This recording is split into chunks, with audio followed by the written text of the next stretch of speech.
فرمایي وي نبي علیه الصلاة والسلام به چې د کور مبارک نه راووت او را روان به شداوت په نیت نو کافر عتبه شیبه ابو جهل دغو کافرو به او سره د بیبیانو یې د دې کافرو بیبیانو د بر نه به پې کندونه راچول او نبي علیه الصلاة والسلام به زینب رضی الله تعالی عنها به چې ولید چې زما په باباجانې بیا ګند راواچولو نو دې به رامنډه کړه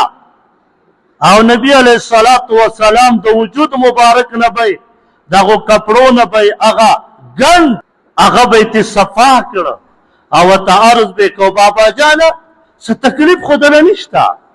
زخمی شوی خو نه نبی علیه الصلاة والسلام به څومره غمجن کېدو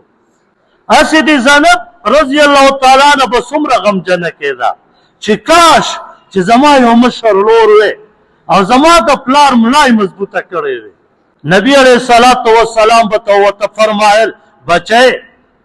هیڅ تکلیف نه دی را رسېدلی تکلیف به ولې نه رسېدو چې څوک په تا ګند اچوي څوک په تا شګې لړه کوي څوک په تا کاڼو ولي نو تکلیف به نه رسي